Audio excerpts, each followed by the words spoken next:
ఈ హరీష్ రావు గారి కారణంగా గమ్మత్ ఏముంటుందంటే ఒకసారి హంపీకి పోతారు వీళ్ళందరూ, మీ అందరికీ తెలుసు ఆ స్టోరీ.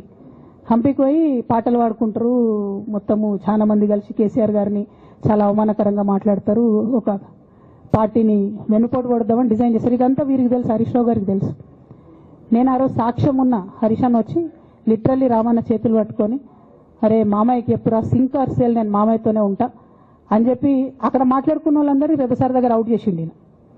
ఆ తర్వాత పర్యవసానంలో ఈటల రాజేంద్ర అన్న బయటికి వెళ్ళడం. ఈ మహానుభావుడు వల్ల జగ్గారెడ్డి దగ్గర నుంచి మొదలు పెడితే, చెరుకు శ్రీనివాసరెడ్డి ముత్యంరెడ్డి అన్న కొడుకు దగ్గర నుంచి మొదలు పెడితే, రఘునందన్ రావు గారు, మైనంపల్లి గారు, విజయశాంతి గారు, విజయరామారావు గారు, ఆయన పాత పెద్ద ఆయన ఉండే ఈటల రాజేందర్ గారు, వీళ్ళందరూ పార్టీలోకి వెళ్ళి పోయింది కదా, పోలేదా? ఇవన్నీ హరీషన్న చేసినాయి కాదా? ఆనాడు దుబ్బాక ఉప ఎన్నిక ఎందుకు ఓడిపోయినాం? దుబ్బాక ప్రజలకు ఇప్పటికి కూడా గుర్తుంటది. వాళ్ళందరూ ఒకటే మాట చెప్తారు, ఈయన సిద్దిపేటకు తప్ప రూపాయి రానియాడు దుబ్బాకకు, ఈయన వచ్చి ప్రచారం చేసిండు కాబట్టి మేము ఓటేయాలని ఓపెన్గా చెప్పారు ఆనాడు ఎన్నికలలో. దానికి ఏం రాపించుకుంటాడు ఈయన పేపర్లల్లో?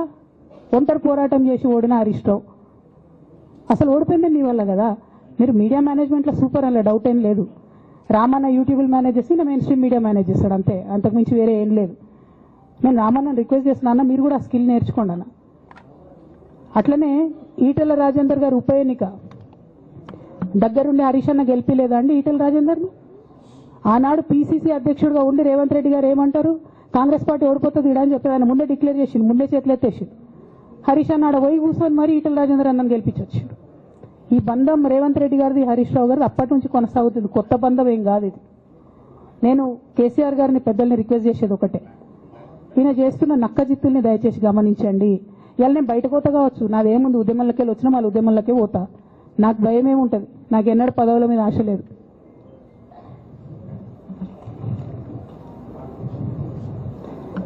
పార్టీ నుంచి వచ్చిన ఎమ్మెల్సీకి స్పీకర్ ఫార్మాట్లో చైర్మన్ గారికి నేను పంపుతా ఉన్నాను రాజీనామా పత్రాన్ని. అట్లానే బీఆర్ఎస్ పార్టీ ప్రాథమిక సభ్యత్వానికి కూడా గౌరవ పెద్దలు కేసీఆర్ గారికి రాజీనామాను పంపుతా ఉన్నాను.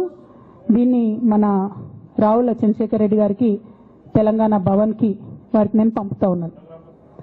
ఎందుకు ఇవి ఇప్పుడే చూపించినా అంటే, పదవుల మీద నాకు ఎప్పుడు ఆశ లేదు.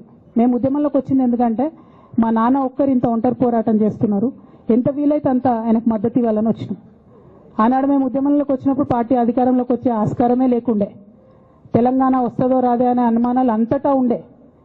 మేము ఉద్యమంలో కొట్లాటలో లాఠీ దెబ్బలు తినడం కోసం, జైల్లోకి పోవడం కోసం ఆనాడు వచ్చినాం ఉద్యమంలోకి.